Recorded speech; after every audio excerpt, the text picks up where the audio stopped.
നമസ്കാരം. Raf talk ഫുട്ബോളിലേക്ക് അവർക്കും സ്വന്തം. എഫ് എ കപ്പിൽ ഇന്നലെ വമ്പന്മാർ വിജയിച്ച് കയറിയ ദിവസമാണ്. പക്ഷേ ആസ്റ്റൺ വില്ലക്ക് അടികിട്ടി.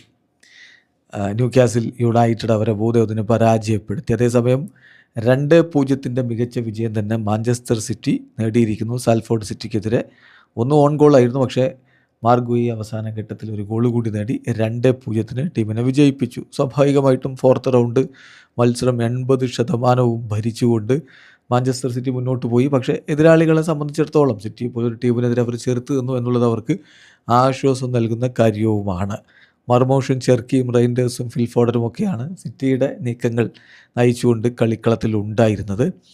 അതേസമയം ഇന്നലെ ലിവർപൂൾ ബ്രൈറ്റണെ 3-0 തോൽപ്പിക്കുമ്പോൾ മോസല ഒരു പെനാൽറ്റി ഗോൾ നേടി, ഒരു അസിസ്റ്റും കൊടുത്തു. എന്ന് പറഞ്ഞാൽ Mo Salah is not done yet. അതെല്ലാവരും ഓർത്താൽ നന്ന്.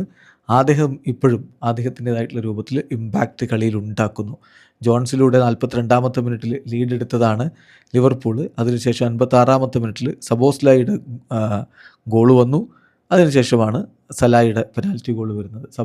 സബോസ്ലായുടെ ഗോളിൻ്റെ അസിസ്റ്റ് മോസലയുടെ വകയായിരുന്നു. അങ്ങനെ 3-0 വിജയം അവിടെ ലിവർപൂൾ സ്വന്തമാക്കി. അതേസമയം ആസ്റ്റൺ വില്ല ന്യൂ കാസിൽ യുണൈറ്റഡിനോട് 1-3 പരാജയപ്പെടുന്ന ഒരു കാഴ്ചയാണ് നമ്മൾ കണ്ടത്. അവരുടെ ഗോൾ കീപ്പർ ബിസോട്ടിന് റെഡ് കാർഡ് കിട്ടി. ആദ്യ പകുതിയുടെ അവസാനത്തിൽ അയാൾക്ക് റെഡ് കാർഡ് കിട്ടി. 10 പേരായിട്ട് അവർ ചുരുങ്ങിയിരുന്നു.